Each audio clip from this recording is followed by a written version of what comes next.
Kamusta mga kaibigan ng Barca ngayon? Mataas ang inaasahan sa unang araw ng Football Club Barcelona, pinatawag ni Hansi Flick ang buong kupunan pati mga bagong recruit. Simula ng season 2025-2026, nasa labas kami ng sports complex ng Football Club Barcelona at nandoon ang aming reporter na si Pau Portavela para makuha ang lahat ng mga larawan. Para hindi kayo makaligtan ng kahit ano, mag-iwan kayo ng isang malaking like, simulan na ang video, makikita natin ang mga larawan ng pagdating ng manlalaro. At pati na rin ang bagong uniforme. Ang bagong uniformeng ito ay hindi gagamitin sa mga laro, pero ito ang gagamitin sa mga ensayo. Para sa akin, sobrang kakaiba. I-comment kung gusto mo rin ang bagong uniforme.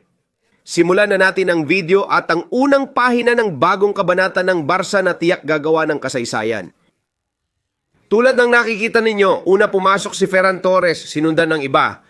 Tinawag sila ng alas 9 ng umaga at gaya ng sabi ko, isa-isa silang dumating ng maaga sa opisina ng club. Para lang sa medical check-up, walang naging training, para lang malaman kung kumusta talaga ang kalagayan nila. Dumating na doon si Cesnik. Dumating na ang lahat ng manlalaro, pati ang mula sa reserve team at ilang kabataan. Gaya ng sabi ko, isa-isa silang dumating. 10 kabataang manlalaro ang dumalo. Na nandun din.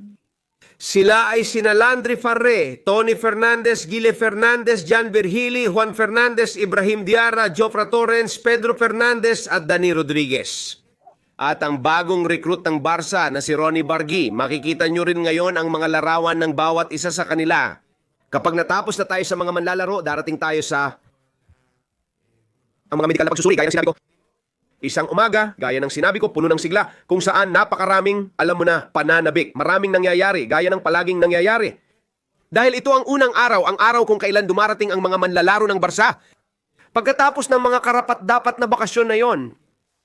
At pagkatapos ng mga bakasyon na iyon, nakita natin sa unang pagkakataon, halimbawa si Joan Garcia kasama ang kanyang mga kasamahan. Ang bagong goalkeeper ng Barca, ang bagong mahusay na tagabantay na, gaya ng sabi ko, ay magiging nasa ilalim ng utos ni Hansi Flick. Simula ngayon, simula bukas na siyang araw na magsisimula na, ang mga ensayo. Tandaan ninyo na may tour din ang Barca sa Asia na mapapanood natin. Siyempre, dito sa Barca, lahat ng mga laro ngayon.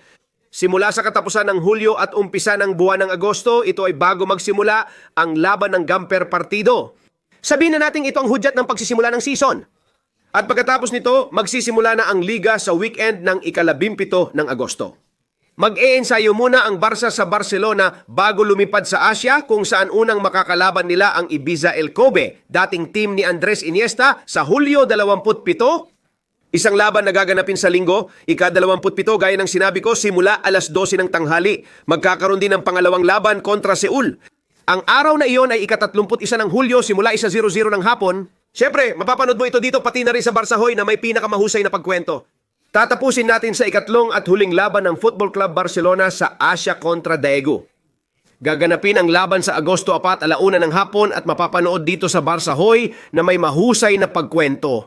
Pero bumalik tayo sa mga pagsusuring medikal, bumalik tayo sa napakahalagang araw na ito para sa lahat ng mga kuler at syempre para sa Football Club Barcelona. Kailangan kong sabihin sa inyo na higit sa lahat, sa personal kong opinyon, naniniwala ako na isa ito sa mga panahon o isa ito sa mga taon na mas maraming manlalaro mula sa filial ang magkakaroon ng pagkakataon. Nabanggit natin kanina ang 10 manlalaro at uulitin natin ito mamaya. Dahil gusto kong malaman ninyo, gusto kong makita ninyo kung sino ang mga bagong mukha ngayon. Tinawag din ni Hansi Flick para sa unang araw ng medikal na pagsusuri. Mag-ingat, wala pa tayong bagong winger o ibang manlalaro kundi sina John Garcia at Ronnie Bargui pa lang. Manlalaro na hindi pa ipinakikilala. Pero itong 10 manlalaro, itong 10 muka na sasama sa preseason, gaya ng sabi ko, nandyan sila ngayon para sa mga pagsusuri. At teka lang ha, dahil baka ang ilan sa kanila ay hindi aalis. Mananatili sila sa unang kupunan o buong season silang aakyat bababa sa Barca Athletic, lalo na kung kailangan sa unang kupunan ng Barca. Hindi ko alam kung ano ang mangyayari dito. Maraming beses ko nang nakita ang unang araw na ganito, kung saan nakita natin halimbawa sina Kubarsik na unang beses dumating para sumailalim sa mga medikal na pagsusuri. May hawak na sapatos, hindi alam kung makakasama siya sa pangunahing koponan.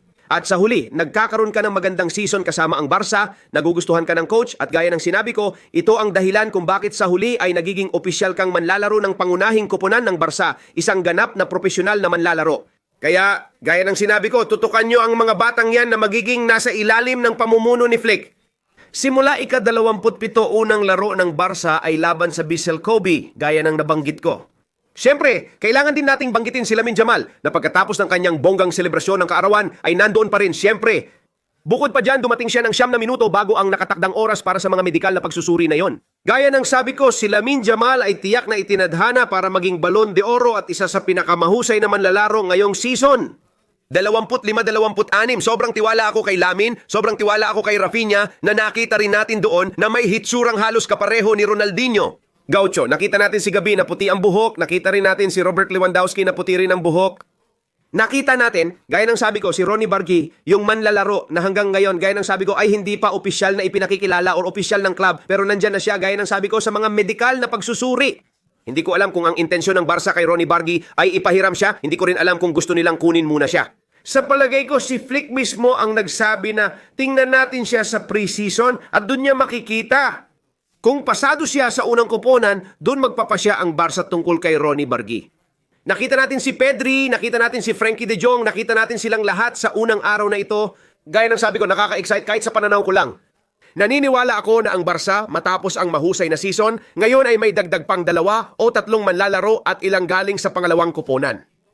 Sigurado akong magbibigay sila ng napakagandang nakakabaliw na laro ng football. Isa sa mga di inaasahang muka ay si Oriol Romeo, kasalukuyang manlalaro ng Football Club Barcelona. Naipahiram siya sa Girona pero bumalik na siya dahil may kontrata pa sa Barca at miyembro pa rin ng unang koponan. Mukhang malapit na rin siyang umalis at tinitingnan na ang kinabukasan niya dahil tila hindi na siya mananatili. Kapag may nagbago, ipapaalam agad namin. Ngayon, hindi na makakasama si Oriol Romeo sa Barca dahil tila paalis na siya sa koponan. Ang mga larawang ito ay mula kina Jofra Torrens, Landry Fare, Pedro Rodriguez at Juan Hernandez. Na pagkatapos ng kanilang mga pagsusuri, nagpakita rin sila doon sa paligid ng sports complex. 4 ang nabanggit nating manlalaro na posibleng manatili sa unang koponan, lalo na si Jofra Torrens, isang mahusay na left back na madalas pag-usapan. Kung hindi nyo pa siya kilala, masasabi kong isa siya sa malaking sorpresa ngayong pre-season ng Football Club Barcelona. Siyempre, dumating siya na may mataas na antas at kahangahangang pisikal na katangian. Mag-ingat kayo, baka maging kakampi siya ni Alejandro Balde next season at nandyan din si Gerard Martin. Kung si Jofra Torrens ay magaling at inaasahang manatili, bakit hindi na lang sabihin na kabilang siya agad sa unang koponan? Tandaan, nakadepende ito sa kanya. Kung maayos niyang gagawin ang lahat, sigurado akong mapapansin siya ni Flick, ang batang manlalaro na maganda ang ipinapakita sa unang koponan. Kaya, ayan na mga kaibigan, nalampasan na ang unang araw ng Barca, nagsimula na talaga sila at magsisimula ang mga ensayo sa Lunes sa 14, pero itong unang araw ay talagang nalampasan na. Pasado sa mataas na marka dahil nakilala natin ang mga bagong at dati ng muka, pati mga kabataan. Sigurado akong magdadala sila ng kasiyahan sa susunod na taon. Unang araw ni Juan Garcia at Jordi. Unang araw para sa marami na sabik makasama ang Football Club Barcelona at ang unang koponan. Makapag-ensayo sa ilalim ng utos ng pinakamagaling na coach sa mundo, si Hansi Flick. Sana maging matagumpay ang season na ito. Narito ang mga pangunahing tauhan, gaya ng sabi namin. Pindutin ang like, mag-subscribe at dito mo mapapanood lahat tungkol sa La Liga, Champions, Copa del Rey, laban at friendly match.